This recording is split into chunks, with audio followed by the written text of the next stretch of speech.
Well, Assalamualaikum warahmatullahi wabarakatuh. Hello everyone, we are from group 5. There are Anissa Nurul Kolbi, Astari Cahaya Kamila, and also me, Anti Alfianita. We bring you a material about categories of meaning. The role of this material is to signal grammatical relationship. So before that, let's look at the table of contents. There's reference modality, tense, and aspect, and also subordination. For the first presenter, please welcome Starik. Okay, thank you, Auntie, for the opportunity. First material is reference. Reference deals with the relationship between language and the world. Reference is a relationship between parts of language and things outside the language in the world. In sentence, I am at my house, the referent of I is the speaker of the sentence. You, if you just said it. And the referent of the word house is your specific home. Jadi reference itu adalah hubungan antara bahasa dan juga dunia gitu. Karena itu adalah bagian dari bahasa dan juga tentang sesuatu yang berada di luar bahasa itu atau di dalam dunia ini gitu ya. Nah, contohnya ada di sentence ini, I am at my house. Jadi referent of I-nya itu adalah speaker of the sentence. Nah, kalau referent of the word house itu spesifik. Oke, next slide.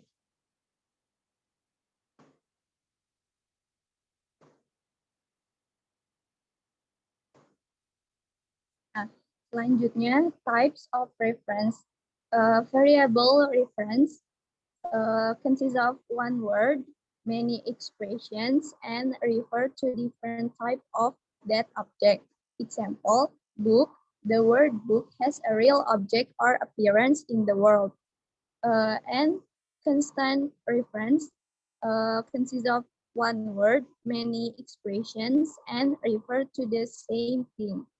Example, America. America has a real appearance and also can define other words or expressions. Nah, untuk tipe dari reference itu sendiri ada dua, yaitu variable reference dan juga constant reference. Bedanya itu dari variable itu refer to different type of that object. Kalau misalnya constant reference refer to the same thing. Okay, next slide.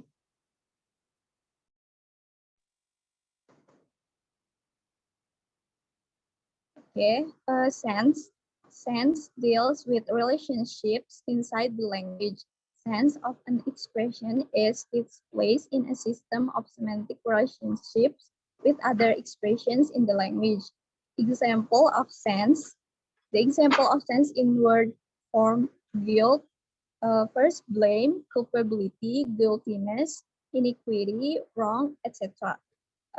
Feeling of shame for having done wrong, fact that somebody has done something illegal, blame or responsibility for doing wrong.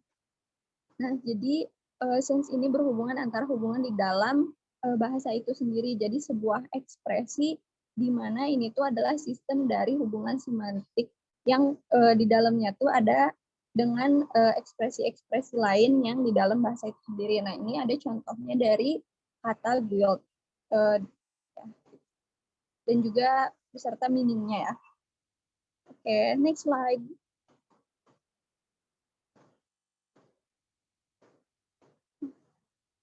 Example of sense. The example of sense in phrase or sentence. A prisoner escaped from jail yesterday. A prisoner ran away from the jail yesterday. A prisoner got free from the jail yesterday. Nah, ini adalah contoh dari sense yang ada di dalam phrase or sentence. Dari escape, jadi ran away, got free. Lalu the relationship between reference and sense. Reference is concrete. It can be proved by the thing in the real world and only one step to prove it. And sense is abstract. It does not have a real object and we have to imagine and compare to our experience. Rules. rule, every expression that has meaning has sense, but not every expression has reference. Jadi hubungan reference and sense itu, kalau reference itu lebih konkret ya, konkret dan juga bisa dibuktikan dengan sesuatu yang ada di dunia nyata gitu ya. Nah kalau misalnya sense itu masih abstrak, jadi kita tuh nggak tahu real objeknya gitu. Kita harus membayangkan dan mengkomparkannya. Nah untuk rules-nya yaitu setiap expression itu mempunyai makna dan juga memiliki sense, tapi tidak semua expression itu memiliki reference. Oke, sekian dari saya, dikembalikan lagi ke Anti, ke moderator. Well, thank you, Astari. The next presenter will be delivered by Anissa Nurokhalti. Finish yours. Okay, thank you, Auntie. Next, the second material is tense and aspect. Tense and aspect are both properties of verbs, but they affect verbs and the meaning of a sentence in different ways. Tense really means reference to the time and which events take place, or at which processes or state hold. The word tense refers to the time period in which the verb of sentence places in action. There are two tenses in English. The first is present and the second is past. Unlike many languages, English does not have a future tense. To talk about the future, English requires either the modal verb will or the present progressive. And the second aspect. The notion of aspect according to Comrie refers to the different ways of viewing the internal temporal constituency of situation. Aspect describe how something can be viewed in relationship to time rather than when exactly they happen. Aspect refers to the duration of an event within a particular tense. In other words, the aspect of tense allow us to describe and understand how an event unfolds over time. English has four aspects. The first is simple, the second progressive, perfect, and the last perfect progressive. Next slide. Okay, tense. The different tenses have their own rules for the structure of the sentence and the verb being used. Here there are the present tense is I'm eating a cake, and in the past is to be I ate a cake. And then for the future tense, there are three options. The first is I will eat a cake. The second, I hope to eat a cake. And the last next is I'm eating cake for my birthday. For the present exists in a period of time that includes the time of utterance. And for the past is exists in a period before the time of utterance, and the future is exists in period of the time after the of utterance. Next slide.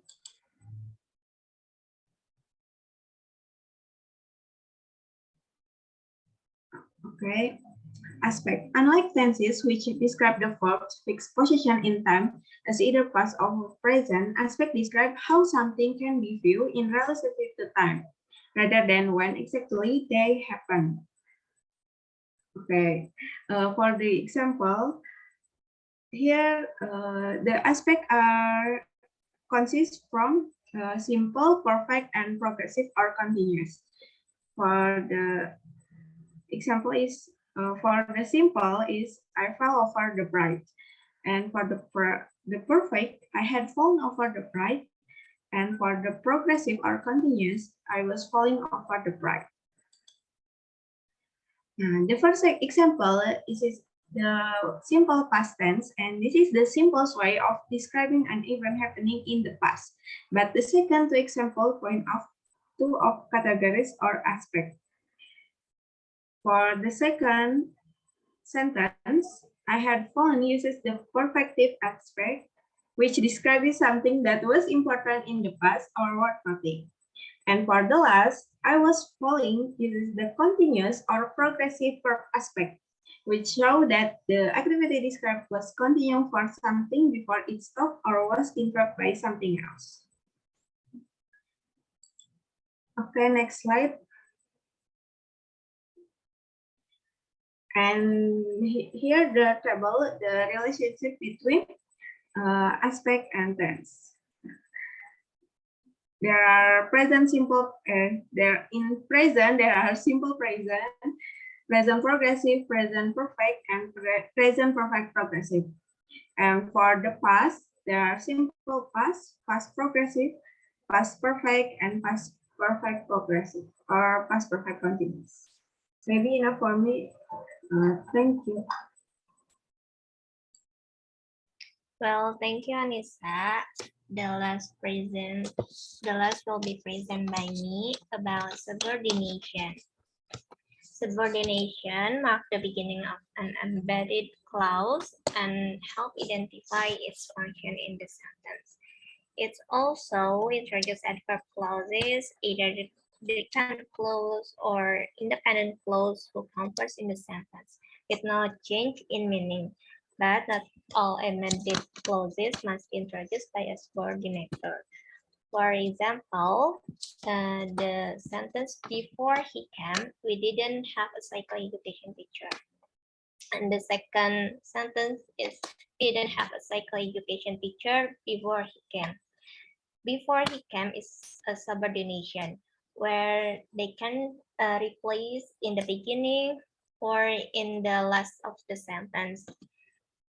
And next, for the next subordination about in the sentence below, where bracket set of embedded clauses, each embedded clauses function as a grammatical unit in its metric clause and has the same grammatical function in its metric clause as the underscored word in the sentence directly below it.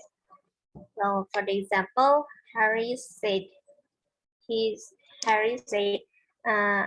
saw a ghost. Or in the second sentence, Harry said it. Now, in representing such as a sentence, we can substitute the clause he saw a ghost for the word it. Or see the tree diagram which represent more clearly that the embedded clauses secondly saw a ghost function structurally as part of the matrix.